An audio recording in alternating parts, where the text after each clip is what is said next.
Bonjour à tous, merci de la confiance. Vous savez, la première chaîne YouTube à travers les mondes télé, Tchango. Vous en essayez mingi, vous avez Nabino, entretien et Alelo, tu as mis pour Nabino. Martin n'a pas perdu les élections, il a gagné les élections. Boye bisa bango bati kapeli seki. Congolais asi à la muki. La muka asala ka ba réflexion ya bien pour na mboka oyo. FCC na la muka ba ebani bien. Manque à confiance ils a déjà.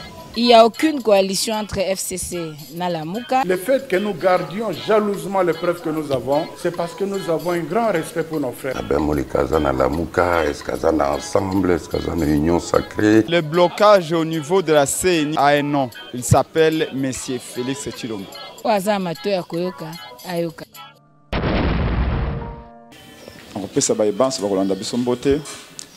peut profiter à l'occasion où il y a fin de l'année qu'on souhaitait représenter le meilleur V. Il y a Lingomba Nanga, il y a Dede Congo, il y a Coalition Lamuka, il y a Kombo Nanga Imoko, de Prince Penge ou Makoko, il y a Banso, Bakolanda Bisso, Mbula Elamu, et particulièrement na bande Konabiso. Il y a un territoire occupé dans le nord Kivukuna. Bande Konabiso, Bazana Ituri. Pe na kati ya Grabandundu. Et si vous allez continuer à massacrer, c'est difficile à imaginer, même à tomber la bango, Mbula Elam. Tango, tu as plus de 500 000 réfugiés, plutôt déplacés internes. Dans le nord Kivu, où il y a des familles qui sont déplacées, il y a des malades qui sont Libanda, alors qu'il y a 4-6 mois, il y a 50 000 déplacés à Bandundu. Il y a Zamba, il y a des maladies. Parce que là, Libanda, il y a des lobby. Makambo ezonga malamu. L'opération Barolma et Bandaki, mais Bandi Mabe Makas. Ça fait, je crois, 7 jours depuis que l'opération est salami. Nakati ya coalition la Muka Pelingoma na de Congo. Nazwaki mokano ya ko makanisi nazaki makanisi plutôt pe mokano ya kotia en disposition la population numéro vert Yoana le numéro pe président élu Martin Fayulu le baki nangai na kabola yango na ba congolais banso lelo nazali kozwa plus ou moins 500 appels par jour. On n'arrive même pas à prendre tous les appels tellement réseau ezali kozala bouché. Pour na ba doléance ozala na kati ya Kisasa, ozala na kati ya Bandundu, ozala na kati ya Bakongo, ozala na kati ya na Équateur, ba enrôlement ezali koleka mabe. Principalement tu dois rencontrer surtout na ba niveau ya ba témoins na biso plus de 4 problèmes principaux. Aliboso, ils très grave dans mission nabiso ils allaient été opération qui lancée le 24 décembre, mais le lot tu allé mon collègue vendredi 7 jours après dans certains bureaux na Équateur na Bandundu na Bagata na Équateur na Sidou Bangui na ba secteur rebelle ba machine dans le comité. Na Kinshasa awa na ba école mususu ba machine na comité.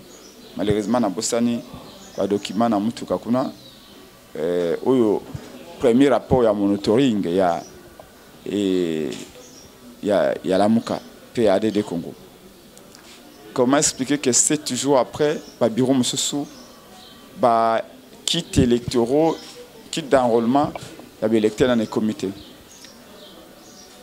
Na ba bureau mususu ba machine oyo ekomaki ils allaient kufa aussi vite que ba mituka 207. Donc ba machine o ba misi ya sika na sachet à peine ba ouvrir en machine kufi. Et c'est un cas très fréquent dans le bureau de vote.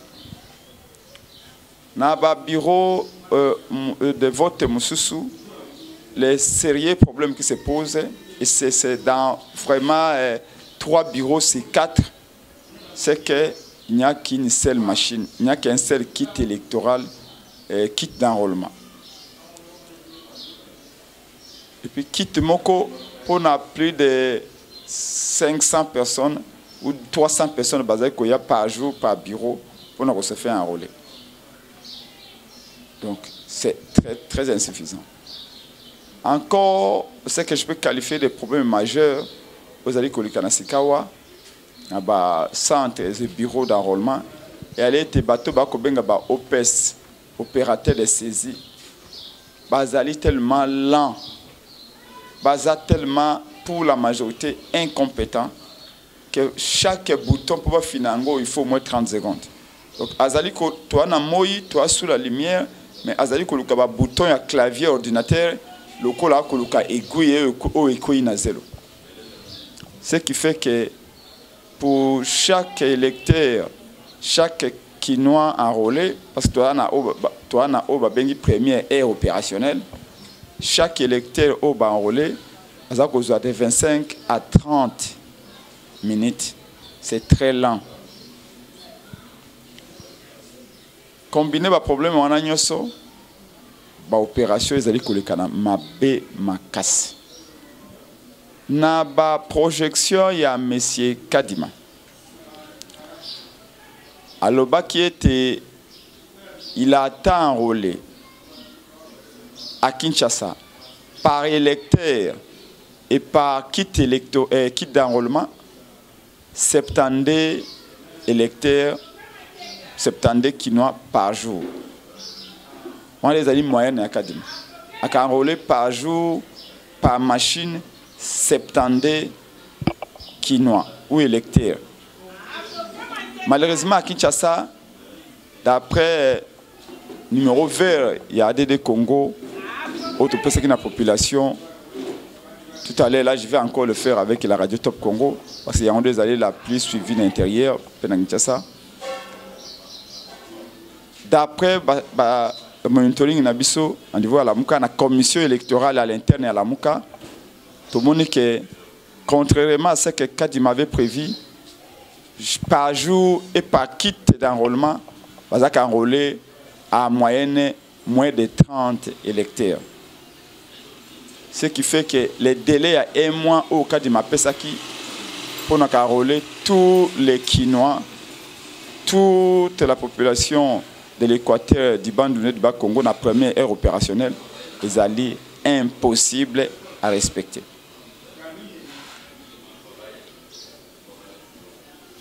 Pour Nabiso, désordre wana, automobile dans le bureau de vote, les alliés voulu, les alliés planifié.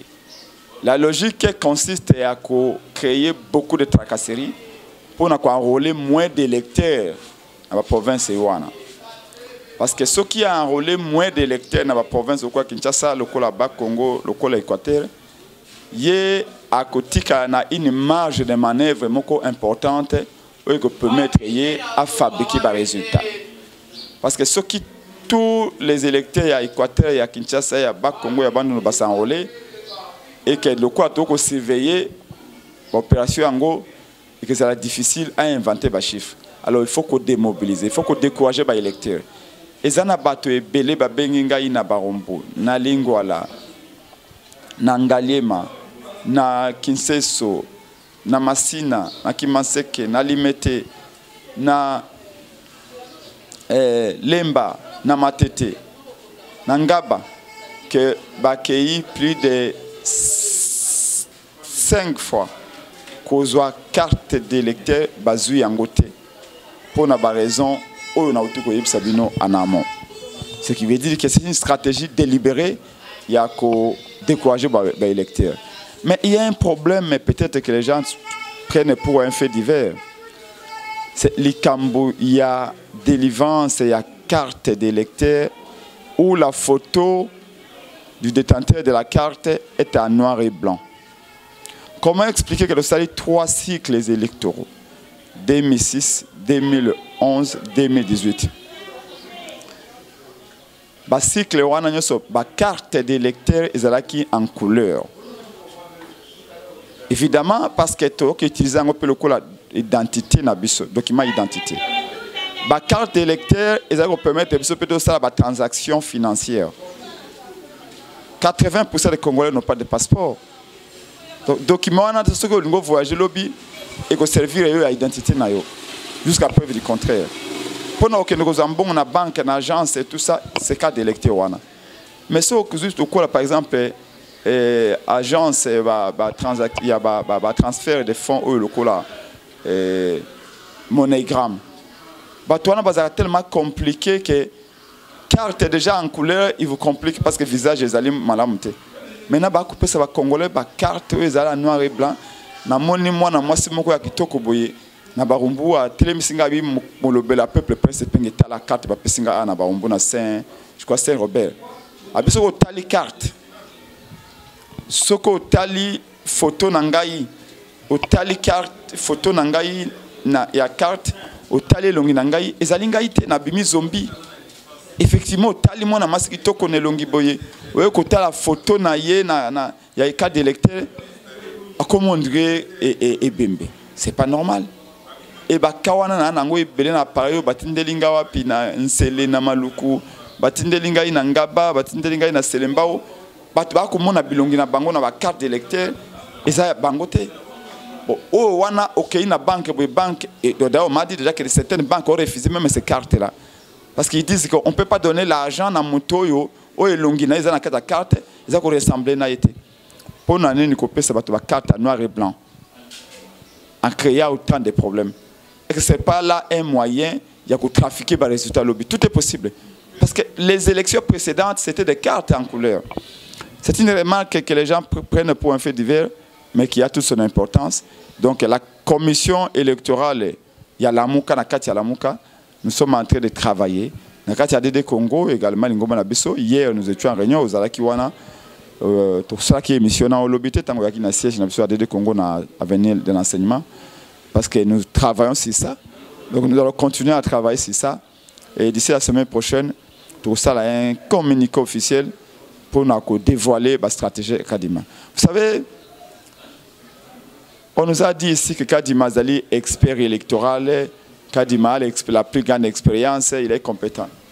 Mais Kadima, à ce que je sache, Kadima n'a jamais organisé une seule élection en Afrique. Kadima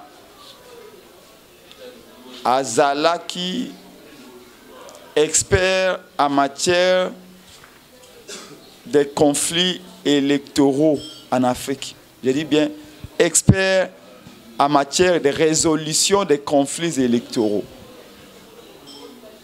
Kadima Zaki est expert pour résoudre les conflits électoraux. Observateur n'a pas différentes, dans plusieurs élections en Afrique, oui. Observateur. Attention, observateur ne veut pas dire organisateur. Donc, observateur et expert en matière de résolution des conflits électoraux. Est-ce qu'un tel monsieur est-il capable d'organiser une élection? En tout cas, en toute sincérité, pour moi, l'expert qu'on a eu au Congo en matière d'organisation d'élections, en tout cas, où le président qui a organisé les élections les moins mauvaises au Congo, c'était Malou Malou. Ce qui Malou Malou, Kabila a tchaké na poche était intimidé, qui était à contrôler, qui était Malou Malou aurait pu nous donner de bonnes élections en 2006. Tous ceux qui sont venus par la suite, Nanga, Goymulunda et même Kadimisi, ce sont des imposteurs. Et je crois que ce que Kadima organise, c'est un chaos. Une de vos questions, c'est la bureau de vote. Est-ce qu'il faut continuer toujours pour s'enrôler ou il faut qu'on suspende? Il faut continuer qu'on s'enrôler. On ne suspend pas rien. Parce que sinon, on tombe dans le piège, jamais c'est Félix Chilombo. Félix Chilombo, deux options soit glissement soit élection ma élection ma bé tant au cas du Mazaki na Belgique à Waboye na bato IDPS oui belo kalobaki autaki na Belgique même pas un mois alobi vous ne pouvez pas avoir du beurre et l'argent du beurre.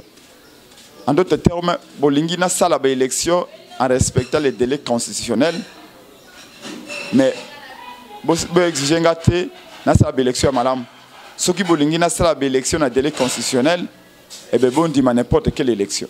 Alors ne m'obligez pas à la fois de faire de bonnes élections tout en respectant les délais. Mais nous disons en cas d'Ima qui n'est pas le dieu des élections. Vous voyez que va préparer la élection le colo préparer fête d'anniversaire de ta femme ou de ton mari. Parce que si tu organises une fête d'anniversaire de ta femme ou de ton mari, tu peux t'enfermer dans ta chambre, choisir les gâteaux seuls, choisir même la couleur du gâteau seul, élaborer la liste des invités seuls, chercher des fleurs seuls. Encore que même pour la fête d'anniversaire, il y a moi sinayo, bah n'a pas bari koya ko pesa yo moi suggestion. Mais ici, il s'agit des élections. Les élections, ce n'est pas l'IDPS, ce n'est pas la MOCA, ce n'est pas l'Union sacrée, c'est tous les Congos. Et donc, toutes les parties prenantes, nous qui sommes des acteurs, des compétiteurs, nous devons être écoutés. Malheureusement, quand il s'enferme seul, avis à M. Félix Tchombopé à IDPS et boutique seule. J'ai eu un membre qui a parti à Jamaïque Kabound qui m'a dit il y a une semaine, il dit, les copains se pingent. Tu as un membre à IDPS. Tu as dit, tu as dit, na Félix, tu as dit, tu as dit, na IDPS pendant des années.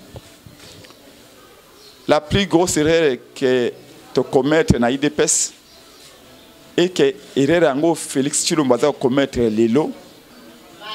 Dans mon tour, Félix Tshilombo, l'IDPS c'est le peuple congolais. l'IDPS est allé Kinshasa, l'IDPS est allé Congo. Ce n'est pas pour rien que tu as dit que tu as dit que Kayasa. Ça veut dire que pour Nabango, ceux qui deux militaires l'IDPS a mis dans Zela, c'est ça le Congo. Ceux qui deux militaires l'IDPS va réclamer, soutenir Kadima, c'est le Congo qui soutient Kadima. Si trois militants l'IDPS va soutenir M. Félix Tshilombo, c'est le Congo qui soutient Félix Tshilombo. Félix confond le Congo et les militants de l'IDPS.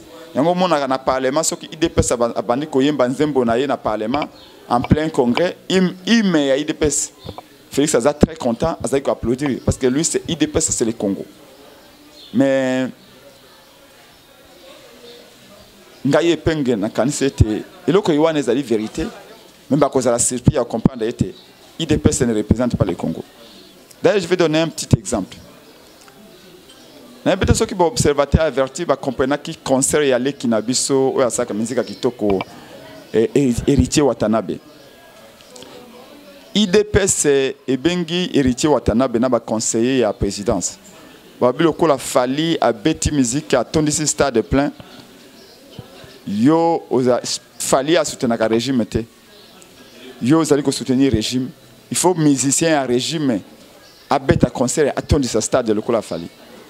Sans aucune étude, sans aucune perception, une prise de risque maximale. Ils ont envoyé Héritier Watanabe à l'échafaud. Ils l'ont envoyé se suicider au stade des martyrs. Oh, tu peux ça un bongo, bah oui, bah koya bah autour de sa stade. Bah zimbongo bah pesier, bah tindi bah oui bah yambi na aéroport, Héritier obi à autour de sa stade, à ko déplacer stade wana, à ko tindi kayango. Bon mona kile kinabiso, ouais à ça comme musique kitoko, tolinga kaye mongo kitoko, mais voilà.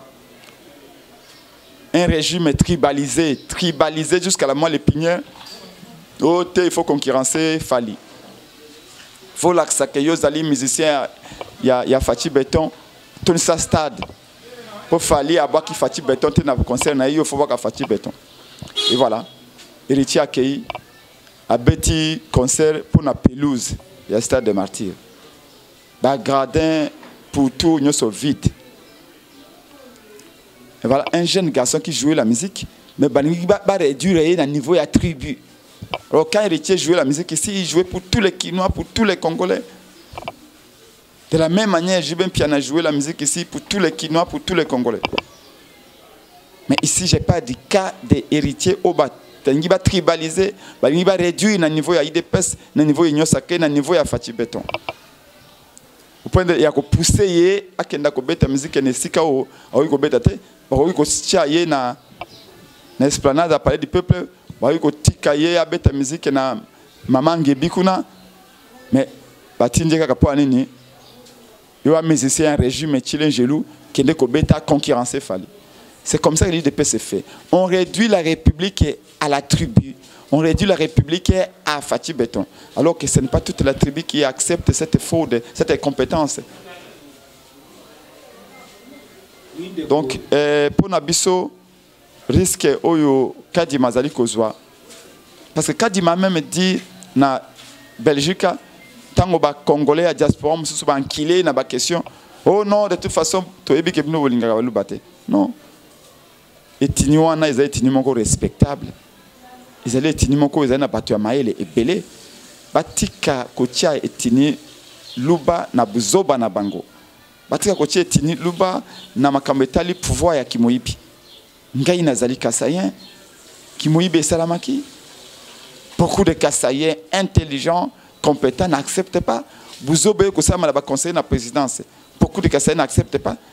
Alors Batika Kosala Malga Mewana. Oyo moto aibi bokonzi azale compétent atekimboka na Kagame ceux qui vont reprocher à l'obio ngana za Kassayen o ngana za Muluba, ça n'a rien à voir avec le Luba, ça n'a rien à voir avec les Kassayen, ça n'a rien à voir avec les Bangala, ça n'a rien à voir avec les Batetela, les Bayombe, les Swahiliphones. Ce que koiba et loko, ceux vous allez incompétent, ce n'est pas ta tribu qui est incompétent, ce n'est pas ta communauté qui est voleur. Donc il faut qu'on soit clair, bah élection, tous avez encourager la population.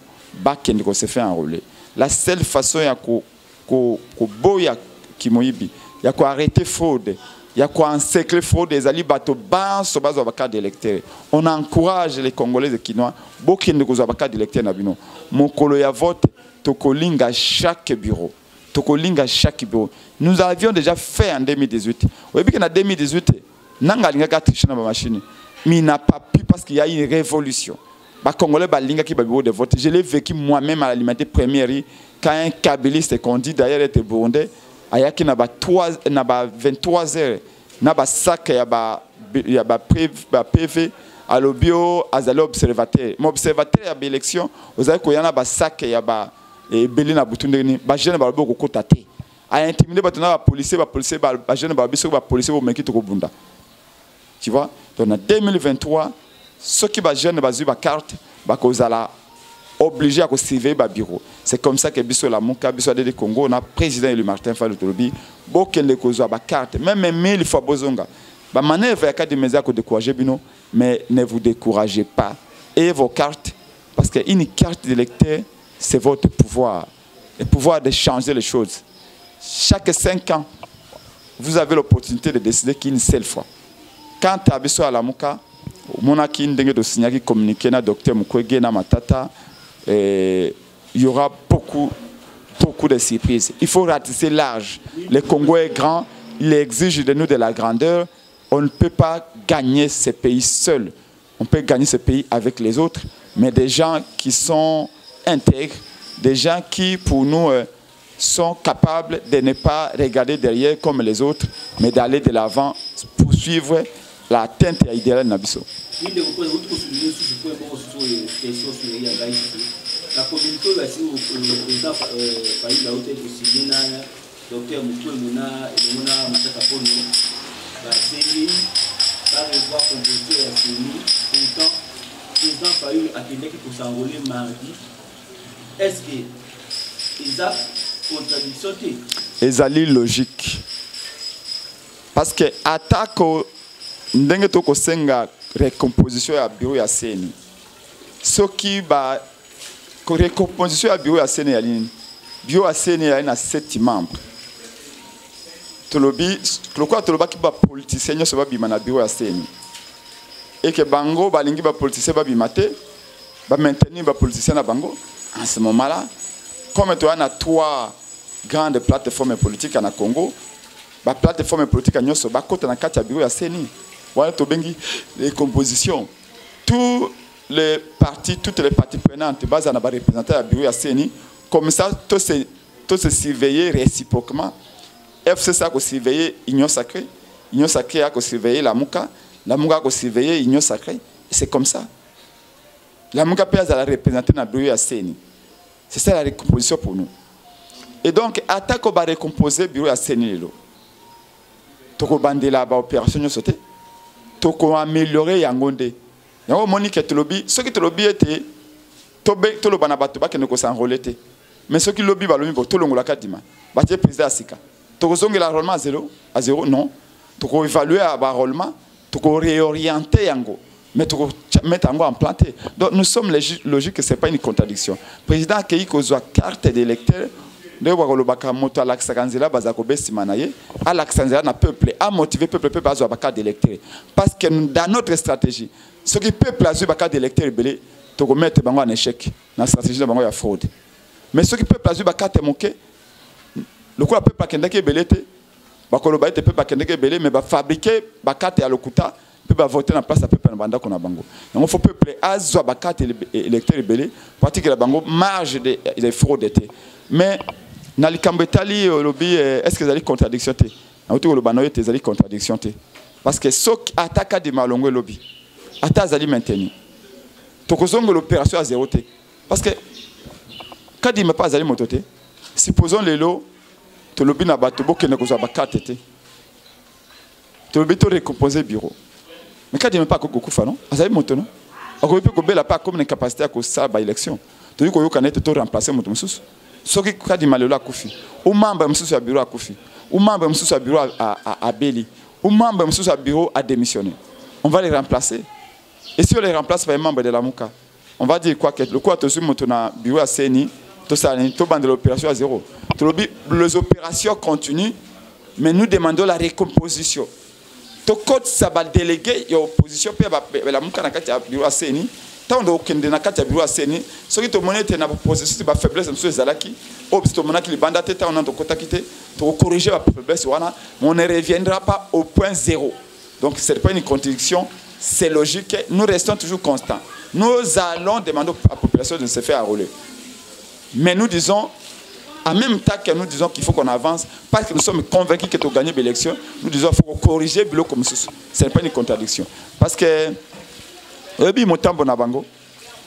ezalaki te fayulu aloba ete aokena ba élection te obi ezalaki motambo na bango ezalaki nini fayulu a rejeté calendrier électoral obi motambo na bango ya Union Sacrée na Félix Tshilombo nini fayulu a rejeté calendrier fayulu aloba ete akokena ba élection te fayulu aloba ete akosanrôler te pe place enrôler te comme ça va le bomone fayulu akobanga ba élection fayulu ndemu dasengi a provoquer glissement parce que à boy calendrier yango glissement salami fallait on demande à saler tes élections là parce que à lui na peuple bas enrôler mais à malin intemi oui de comprendre ce que tu vois la situation sécuritaire na est ba M23 ba longwe bongo ba tiki force ya CEAC ba occuper Bunagana qu'est-ce que cela veut dire mais le ba M23 ba longwe na Kibumba ceux qui ba longwe na Kibumba ba keyi wapi bakei bongo balungu bakei bongo na balungu na force ya CAC bakei occuper Bunagana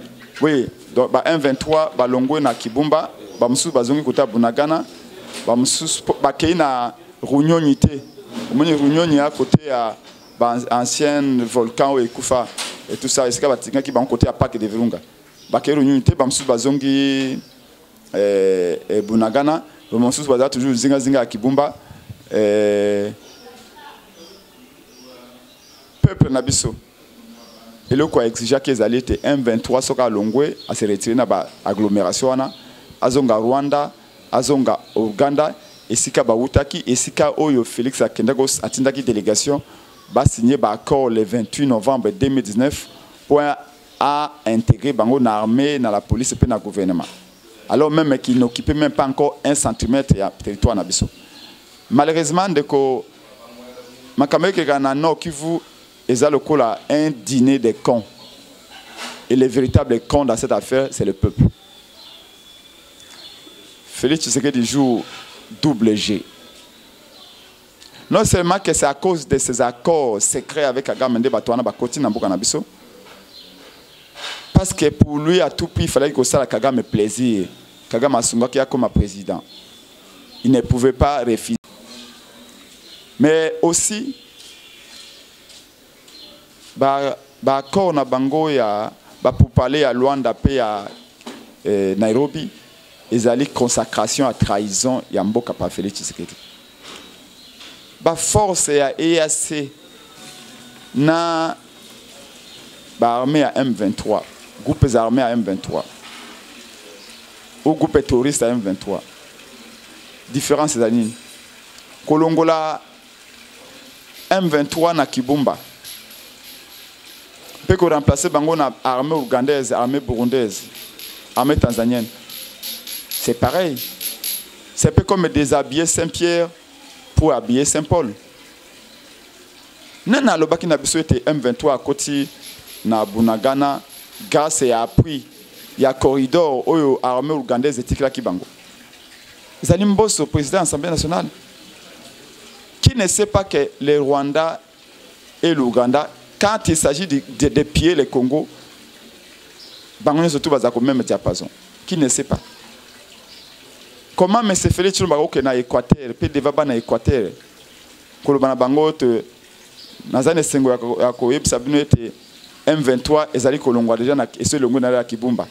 Puis ba kozala remplacer na EAC. Félix Ifayuka Soni. Ifayuka Soni. Comment on peut tirer une fierté? Yakoloba était armé Namboka Nabiso et comme spectateur et comme observateur et que l'armée étrangère de la sécurité à Bana Congo. Rien ne peut justifier ce comportement de M. Félix Tshilombo. Pour Nabiso, occupation à Kibumba par l'armée à pays de l'Est, ils allaient mbeli ami balé à partir dans autres Congolais. Parce que la logique de Félix Tshisekedi, ils allaient à couper ça Congolais au paix moko apparente. Illusion à paix. Tant que l'armée congolaise n'aura pas récupéré l'intégralité de notre territoire, il n'y aura pas de paix. Et pour M. Félix Tshilombo, il n'y aura pas de sortie honorable dans cette crise. Au moment où le président de la République a dit la capitale. Peuple ndazali kolo makashine, kolo magasin. Peuple ndazali vwando. Peuple akei mobembo. Atikele yo président capitale naye ndako yo kengela. Ndako naye télévision ezali. Ndako naye frigo ezali. Ndako naye bakite yali. Peuple akei mobembo alobi président yo ezali mongamba na ngai natikele ndako kengelaka. Na sima ya peuple ba Rwandais miyibi baye bayibi télévision. Bayibi congélateur. Tant que peuple azongi a tuni M. Félix Tshilombo capita télévision réalité. Congélateur réalité. Félix a le bioté na kolanda ba Rwandais na kende kozwa yango. Non monsieur. Capita mosala no ezali ya kolanda miyibi to kende ko récupérer congélateur. Oko récupérer télévision. Mosala au peuple apesa ko ezali okengela ndako naye makashi naye moyiba akotate. Dès le moment où moyibo babengi Kagame aye akote pas azu télévision azu frigo akei nango tu as déjà échoué. Même à Tolandi bango ko récupérer télévision wana ton rôle n'était pas batiaka moto sentinelle était pour akenda ko récupérer ba biloko ba mibi ba akoyiba na butu batio sentinelle peut-être yo ont empêché bato bayiba. Président Zali Moto Sengeli a protégé l'intégrité du territoire ennemi à Kotate. Dès le moment où ennemi à côté na Kibumba, à côté na Kiwanja, à côté na Rumagabo, à côté na Bunagana, à côté na Ruchuru, à côté na Kishishi, paix a bomi, a sali a provoqué 500 000 déplacés internes, a bomi plus de 8000 personnes. Attaque au lobby. Au saliba accord na ba Rwandais na Ougandais et que Batouana va se retirer, tu as déjà échoué comme mission à protéger. Ton sort, c'est les actions négatives. Donc, M. Félix Tshilombo veut vendre l'illusion aux Congolais. C'est un mirage. une paix apparente. Il y a que le baye voilà. Et assez baye pour remplacer Bango. Et que donc, il n'y aura pas de sortie honorable pour lui. Il est condamné. Côté Wana, il a déjà échoué. Donc, mais pour Nabiso, il ne s'agit pas de tirer une gloire à quelconque. Ce qui intéresse la Mouka de Congo, Prince Penge, ils allaient qu'il n'y ait plus de tueries. Que Bandeko n'a 500 000 déplacés à Nord Kivu, Bazong à la Bandako. Tu peux t'imaginer? Parce que c'est ça, tu as la Bandako Nabiso. Tu peux passer, réveillant les premiers na Bandako Nabiso. Mais Bandeko Ebele, bah séparé na Bango. Parce que là, les bandes na périphérie à Goma, et c'est que dès quand il y a Minene, bah déplacer les Batuba Kokufa Mikolonyoso. C'est ça, c'est ça. Aujourd'hui, nous avons traversé l'année 2022, 2023. En ce moment, tu as l'émission où on a accès à Nangaï. Nayo, Nangaï, Namese Félix Chilombo. Qui sait ce qui s'est passé dans Ruchu? Expérience scientifique ou diabolique ni Kagama a menée dans Rumagabo, na Kiwanja. Mais quand on prête serment au président, on dit que je vais protéger l'intégrité du territoire de mon pays. Maintenant, ça fait 200, je crois, 91 jours, voire même 300e jour, où Yobunagana est en occupation. Le territoire, sur le quoi, je crois que c'est peut-être 60e jour aujourd'hui. Personne ne maîtrise ce que Kagame est en train de faire dans ce territoire-là. S'il exploite des minéraux, s'il viole nos sœurs, s'il enrôle ou tue nos frères, les agglomérations occupées, nous ne savons pas. En quoi on peut se dire président alors qu'un des territoires importants du pays échappe au contrôle de l'armée du Congo? Et on dit que non, tu peux récupérer Angolobi, vous allez être patient. Non. Dans ce type de situation, certains présidents auraient démissionné en disant j'avais pris l'engagement de vous protéger, je n'ai pas pu le faire, je démissionne, choisissez quelqu'un qui peut le faire mieux que moi. C'est ça, avoir un cerveau aussi. C'est ça de se dire aussi être un homme d'État. C'est ça aussi avoir l'essence de responsabilité. Donc, ce n'est pas pour rien que je joueur M. Swalobaka, à partir d'aujourd'hui, je mets fin à ma carrière de joueur international. Parce que je ne suis plus à mesure que ça va faire Nangaï. Il y a que Bilo Lenge Sengeli. Pour nous, comme 37 ans. À partir de là, on a eu retraite Nangaï. C'est parce que l'homme sait qu'à un moment donné, un homme intelligent, c'est celui qui sait qu'à un moment donné, j'ai échoué, ou je ne suis plus à mesure de faire ce que je pouvais faire avant mieux.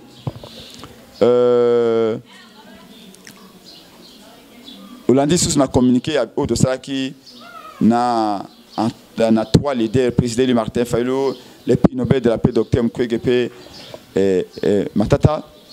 Nous avions dit que la situation où ce qui est commun les lots, ils allaient d'abord, oui, on ne peut pas l'oublier, Félix Tshisekedi a tiré sur la situation.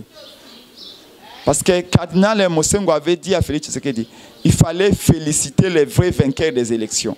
Le régime de Kabila se serait écroulé au lieu d'aller se faire nommer à Kingakati. Et c'est à cause de la nomination de M. Félix Chilombo que Kagame a Zouakinzele Panabiso parce que nomination de Félix Chilombo, c'est que Félix n'était à fragilité permanente. Et pour soutenir le régime, a fongola qui va porter na Kagame, a fongola qui va porter na Museveni, a fongola qui va porter na président à Kenya, et il dépend tellement de ces gens-là qu'il ne peut pas dire non à ces gens-là. Et croyez-moi, retenez ça, Félix Tshisekedi, en secret comme en public, est obligé de négocier avec les M23. D'ailleurs, vous voyez que le président Museveni, le vendredi, mercredi, Museveni a lobby, Félix Tshisekedi doit négocier avec les M23 parce que les M23 est un groupe armé congolais. Comment on négocie avec le groupe armé? Mais c'est le même Museveni qui envoie les militaires na Katia EAC, soit-disant pour libérer le cannabis. Mais en réalité, il faut créer une zone tampon. Et on va créer une zone tampon à l'intérieur des frontières des pays de Lumumba. Zone tampon, un homme une zone de non-droit où l'armée congolaise et qui exerce le monopole de la violence et la légitimité. Et à l'IDPC, on a applaudi zone tampon dans le Congo. On a applaudi arriver à force et à EAC. Comme nous l'avons dit, et pas Kouloutou Nangayo Boye, Ce qui papa Etienne Tshisekedi wa Mulumba azaki vivant. Alingaka azala les premiers opposants ya mwana na ye Félix Tshilombo. Alingaka azala les Etienne Tshisekedi wa Mulumba alingaka azala les premiers opposants ya régime Tshilengelo. So d'abord on a félicité le peuple congolais. On a félicité les artistes na biso nyonso musiciens lokola ndeko na ngai Fally Ipupa, lokola ndeko na ngai Maître Gims, lokola leki na ngai yo boye waza rapper akobosa na kombo na ye artiste lokola ba Idengo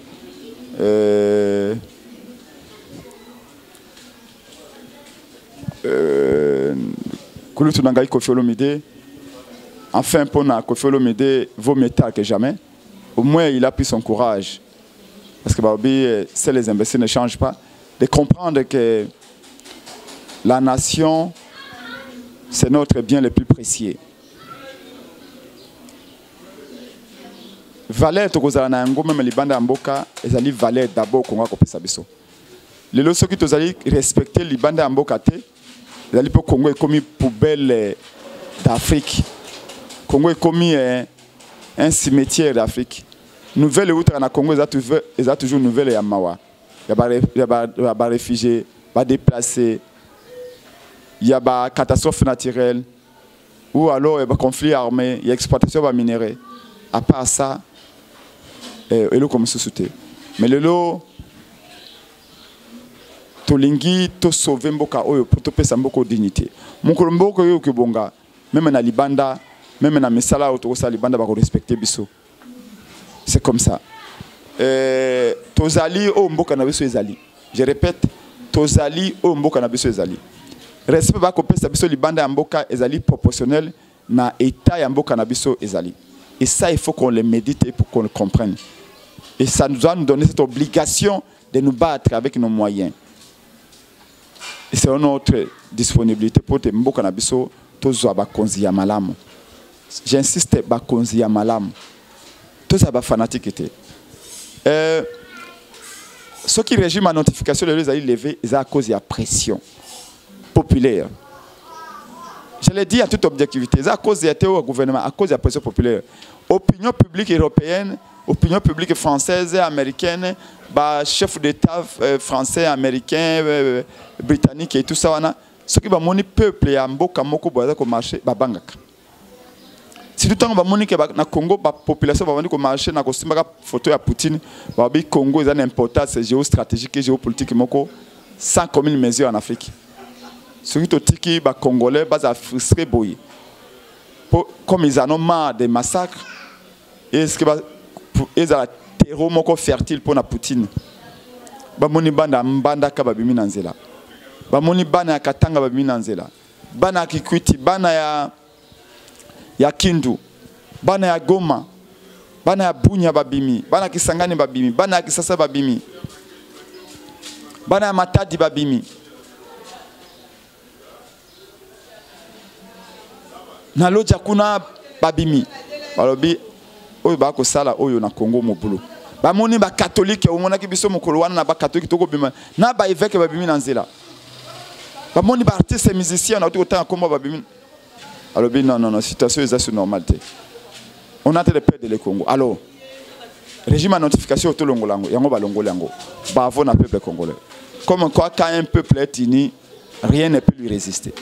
C'est là où je dis que s'il y a un truc que j'ai du mal à comprendre chez Félix Tshisekedi, c'est qu'il fait du tribalisme, du séparatisme et la division à Congo, principe de son règne politique. Félix Tshisekedi exploite la politique de diviser pour mieux régner. Opposer les ethnies pour tirer profit et s'asseoir au pouvoir. C'est dangereux. Parce que le Congo, biso ngaye penge, mokolo tokoya na pouvoir, parmi les priorités de la politique na biso kezala unité ya bana Congo. Tout se sentir tribu moko. Congo est une tribité. Se sentir tribu moko, ça veut dire que sentir nation. Nation c'est la plus grande tribu de tout le temps. Oh, il faut qu'on construise. Faut sentiment d'appartenance. J'étais avec quelqu'un hier qui me disait, Prince Epenge, Poni Bangala balinga mingi. Après, il y a les Bangala Bazabato et Tinio sont parmi les moins tribales au Congo. Je crois que il faut tout renforcer.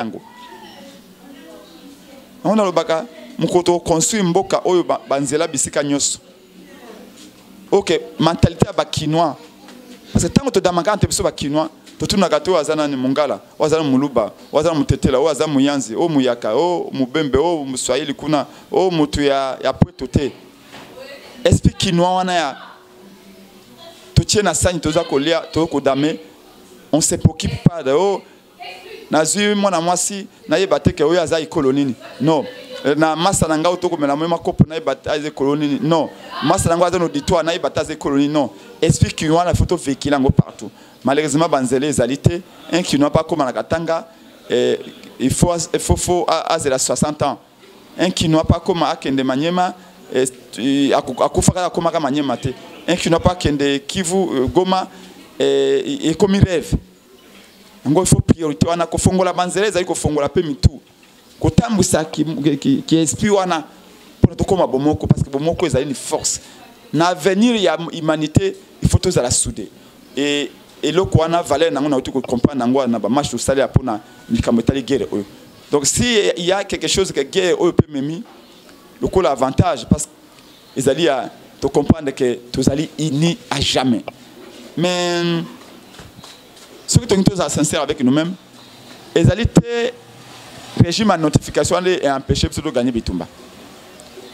Ceux qui Bitumba Tobando gagné contre M23, ils allaient pour attaquer embargo. D'ailleurs, comme embargo en réalité, en partie c'est faux. Parce que l'an en 2000, tant qu'on battait embargo, ils allaient d'abord contre les groupes armés, puis contre le gouvernement congolais aussi, parce que dans le contexte, c'est il y a instabilité. Avant de pouvoir éviter les armes et pas le gouvernement et comment il n'y a pas les groupes armés.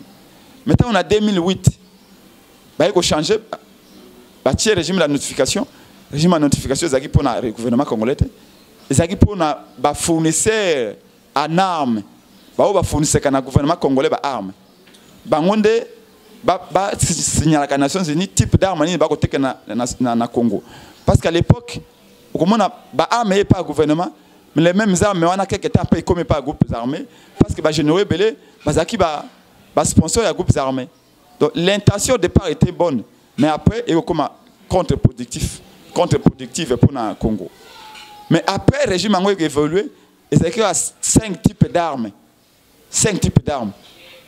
Mais ba arme le ba Kalachnikov et autres. Toi nango, ba arme mususu to monaka ba arme bonaka balakisa biso kuna. Zandeni suko yo ebimaki ya suko eke yo api suko yo lobaki e ba bombada eke yo api wana pesa ka interdit non. Donc en réalité ceux qui to gagnaki ke bitumbate ezaki te poto yaki sunza abago non, on peut gagner la guerre. Ndeko nanga je vous dis en réalité l'armée rwandaise ne peut et ne pourra jamais faire le poids contre l'armée congolaise, jamais. C'est la trahison, c'est la nature des contrats, des accords que Félix a signé avec Kagame qui l'a empêché d'agir ouvertement. Tout le monde qui va bombarder 2 fois. Tout le monde qui est M23 et Rekilaki. Pourquoi va bombarder sur te? Tu t'es posé la question. Minutieux ici. Ceux qui minutieux ici, ceux qui avaient tombé dans la panne. Bah nango na bana ya Tchango. Bah mécanicien ya Tchango va go réparer même Suko Iwana. Bah nango. Pourquoi ils ne bombardent plus? Il y a des intérêts qui vous dépassent, vous, qui me dépassent moi, qui dépassent même Félix Chilombo. Parce qu'il a mis la main noire dans Nzungu Bachaka, le beau côté. La réalité est là. Tout le monde depuis Bombada qui est bombardé, qui tout ce pays qui est bombardé, Bakimi. Pourquoi il ne va pas continuer à bombarder? On ne vous dit pas tout. Félix est lié dans les noirs, comme sous la lumière, avec Kagame. Voilà les problèmes. Et même les Américains ne peuvent pas faire grand chose parce que les accords qu'il a signés avec Kagame les lient. Voilà pourquoi nous réclamons ce plus accord. Donc, le plus important pour nous, les peuples derrière l'armée Zakamotote, tu ne vas pas 12 mois côté armée, ne Kabila Kenda tika armée, ndenge Mobutu akenda tika armée ndenge Moza akenda tika armée ndenge pe président lui Martin Fala ko yalobi akutika armée et penga ko yalobi akutika armée Mosutu ko yalobi akutika armée ba ibanse ba koma ki bokonzi na mboko ba ko akutika armée armée c'est l'armée du peuple quoi qu'il est elle est infiltrée il y a des Congolais toujours dans cette armée là sur lesquels on peut s'appuyer mais Mobutu a appuyé armée mokonzi yango ifo azala mokonzi moko libre azala tika contre-attaque ba contrat obscur lokola moto azwaki nkisi epa nganga akoma na mbongo Félix Akepa Kagame ake kozwa nkisi akoma président Kagame asungi ye na nsima balukeli nganga soko balukeli nganga okoma nani okomi liboma eta okomi liboma bafamille bakomi koyebisa o loba kokufa boyete loba kokufa boyete soki alobi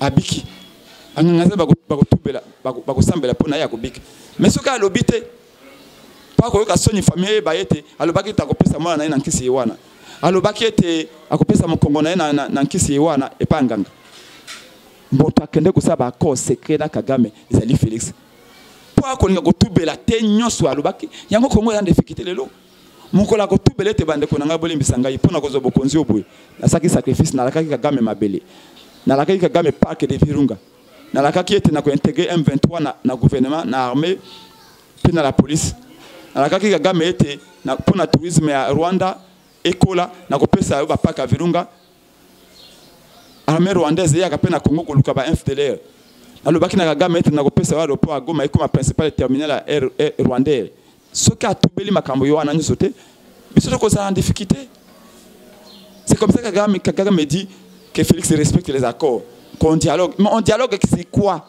on dialogue de quoi pourquoi Kagame réclame que les dialogues que Félix négocie avec les M23. Mais pourquoi on oblige Félix à négocier avec les M23? Mais Félix fait semblant que je ne vais pas négocier. Je ne vais pas négocier. La dernière rencontre, la semaine passée, entre l'armée congolaise et la délégation du M23, Nakibumba. Pourquoi communiquer et bimiter? Vous posez la question? Il n'y a pas eu communiqué entre la délégation de FARDC ou Nakibumba dans M23 en présence de la MONUSCO. Il n'y a pas eu communiqué. Qu'est-ce qu'ils se sont dit? Et 3 jours après, un 23 va se retirer dans Kibumba. Qui nous disent ce qu'ils se sont parlé. Parce qu'au lieu on négociera pas, on ne négociera pas. Hypocrite. Mais le peuple saura la vérité. En tout cas, j'aurais voulu dire que ma Kamboya Moïse, Ndeko Moïse Katumbi et Talibi Soté, ils allaient conflit au sein de l'Union sacrée. Le président Moïse Katumbi est membre de l'Union sacrée. Ouazaki membre de l'Union sacrée. Etali na batu ya Union sacrée Etali bisote bisoto na kati ya lamuka Gazali président ya DD Congo nazali siko préoccupé na makambo Etali ba massacre koleka na bandundu dolenge nini ngeli ko dénoncer yango kimekota ba massacre na Ituri na no Kivu nzalo batu ba kokufa feti batu ba fetete ko kolia alite kimoyi bien fanga l'état tout ça mais ce qu'on lingi peut-être par respect na yo journaliste pour na mutuna ba ministre na yo ba démissionner ba na choité ezali ba ministre ba démissionner ezali une décision tactique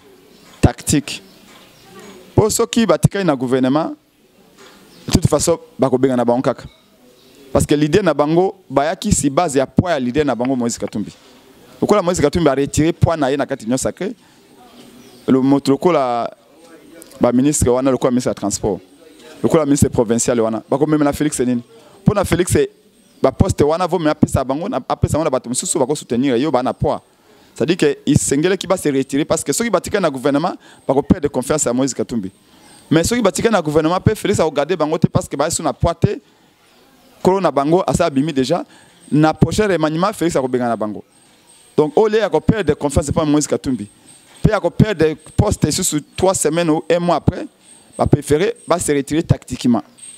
Donc c'est la décision la plus sage qu'il puisse prendre. Maintenant, quant à Moïse Katumbi, le président de l'Alubaki, nous n'avons aucun problème avec lui parce que nous avons te mais Moïse Katumbi c'est instable. Bisikato akendaka, aiba kosa calculer ya malongate ya vakende. Mais c'est quand il y a azongi na lamuka. Ce que beaucoup ça n'a pas été Moïse Katumbi alobi yemo alobi que na longwe membre union sacrée. Ça dit qu'à comment qui membre union sacrée, avec sous membre la Mokate parce que aucune personne ne peut être à la fois dans deux plateformes politiques. Mais nous respectons sa décision, azali acteur politique important, a eu décision naie, nous respectons sa décision. A invité Kibiso na congrès naie et à Katanga to délégué qui bato pour na bakene na Katanga malheureusement bato ba comité na avion ba ko kitsa bango ba bio place ses alliés moké bato mususu fo ba kota tout ça non ba bo matana avion ezate plutôt ba place eza mingité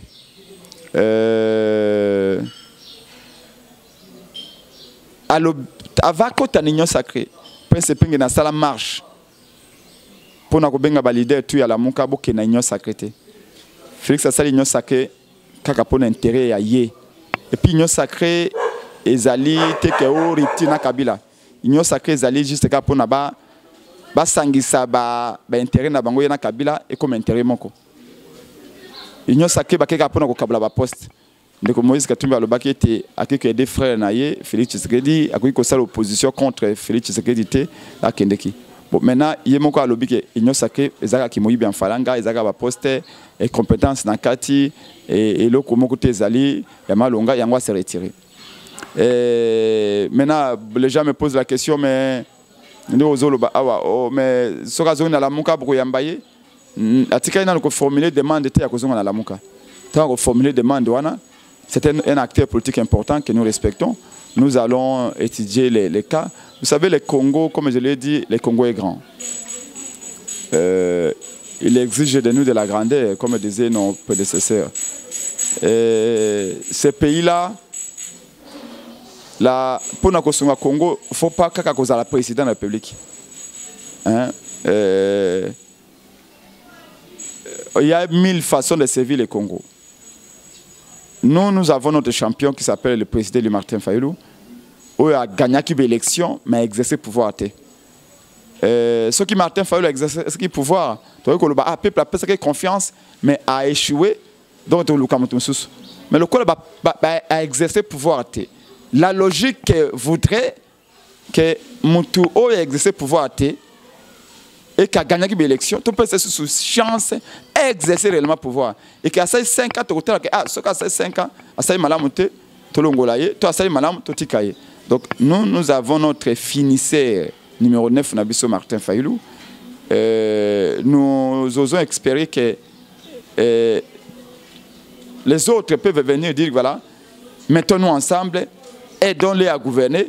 Et si demain ils gouvernent bien, tant mieux. S'ils gouvernent mal, c'est comme ça la République. Il n'y a pas de personnes indispensables. Mais le coup de Martin Fayulu a qui dépossédé du pouvoir du peuple et qui empêchait de gouverner, notre obligation à nous, si nous aimons le peuple, c'est de l'aider à exercer le pouvoir.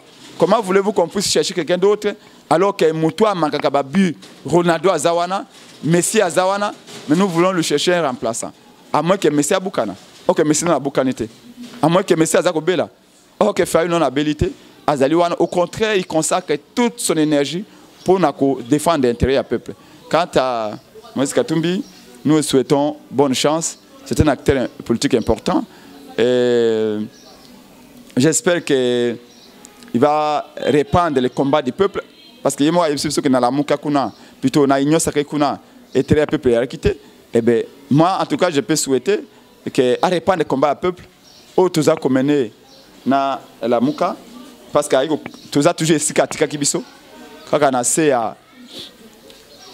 Il y a Baobab, il y a peuple, pour la Mouké, il y a le peuple, nous devons mener tout le monde. Donc bonne chance à lui. Non, Ezali a coopé sa médecine à peuple, pour nous que 2023, Ezali occasion unique. Glissement, fraude et Rosimbate. Ça risque d'être la guerre. Et personne ne souhaite cela. Ça risque d'être la guerre. Ça risque d'être la guerre si on planifie la fraude. Nous ne souhaitons pas cela. Nous souhaitons la paix. Et la paix commence par le respect de la volonté du peuple. J'ai aimé une phrase au Baki qu'on ne va pas dans une élection pour le gagner, mais on va dans une élection. Non, on va pas dans une élection pour rester au pouvoir. on va dans une élection pour constater quelle est la volonté du peuple. Tokendaka, ngata on kendaka na Barumbu, na Lingwala, na Kinshasa, na Moamba, na Funa, na Tchangu. Na kendande on constater au peuple aza koloba, au peuple alingi. Oui, na ko bieb se bango on a lingi peuple ko changer la vie, mais peuple a la volonté na katinaye. Mais apparemment, j'ai vu même mon aide Pesalobi, nous devons sécuriser notre pouvoir. Ce n'est pas votre pouvoir, c'est le pouvoir du peuple. Un, vous ne l'avez pas eu aux élections en 2018. De deux, même si vous l'avez volé, mais il reste au peuple. Raison pour laquelle, d'ailleurs, vous n'avez pas peuple, peu de peuple, après Sabino Yango. C'est là où nous avons un coup d'avance en disant, nous comprenons, nous savons ce que le peuple veut, nous savons ce que le peuple pense de ses pouvoirs. Mais comme il y a pouvoir, et les IDPC, comme nous avons un drapeau, le coup de drapeau partout, il drapeau des alliés volontaires peuple. Non. IDPC a un drapeau même à Awa, même à Kochananzela. Mais le peuple a un drapeau partout. Et le IDPC a comme un l'État, a comme un drapeau partout, le peuple perdé, et comme quand c'est un drapeau belé, c'est une confusion. Nous connaissons la vraie volonté du peuple. Il a été Félix a des changements. Campagne, on a réquité les journalistes au Congo, Falanga, ce n'est pas la réalité. La réalité profonde, et ça, au Tomonak n'a pas d'Équateur. Mon Kozamboka a oué un Équateur, il y a une réalité. Il y a un Félix qui a des Sikalala qui est Équateur, il y a un groupe électrogène de PCK courant. Tant à Fongoli valise na ye ba promesse lokola tata milako alobi na kotongola bino université au standard européen. Mais au sali 4 ans papa yebisa bana mbandaka nano au sali na mbandaka au sali na Équateur banano koloba oyo sali avant oloba oyo ko sala parce que au sali il y a 4 ans tika na 12 mois o na kotonga université lokola na Europe université allemande d'Afrique. Mais awa pour nous faire peinture na ba homme ya ba étudiant na Inikini depuis 3 ans ben na ki étudiant na ba homme ti siko ba peinture ba o tia na Inikini na nécessité na ba homme ezaka ko tia peinture na ko changer carreau 3 ans parce que université ko la kanaba na bandaka début des travaux en 2040 inauguration en 2080 donc bana bandaka a compris heureusement to utaki na bandaka nous savons ce que bana bandaka nous ont dit. Donc nous sommes sereins, nous sommes confiants. Aux Congolaises et Congolais, mes meilleurs vœux, c'est difficile de le dire quand on sait que certains de nos frères ne peuvent pas écouter nos meilleurs vœux. Parce que même s'ils le voulaient, ils ne sont pas dans les conditions, ils ne peuvent l'écouter. Mais il faut que nous puissions nous traiter durement. Il faut que nous puissions nous dire que quand on choisit de faire la politique, on n'est plus un homme normal. Il y a des sacrifices là qu'il faut qu'on fasse. De dire que moi je renonce à ça pour que le peuple gagne, pour que la nation gagne. Si on ne fait pas cet exercice là, on ne peut pas être un chef de l'État. On ne peut pas être un ministre. Et c'est ce qui va créer toute la différence entre nous et ceux qui dirigent. Botoni na bayebanso, pour na bayebaloka numéro ya ndeko prince pengo pour na ba suggestion 085 324 73 00 085 324 73 00. Merci Nathalie Tchangu, merci Nabaïbanso Bakolanda Biso. Que Dieu nous garde et qu'il nous donne la vie, surtout la bonne santé pour l'année 2023 qui s'annonce. Merci à tous. C'est l'année de la victoire pour les peuples et pour nous.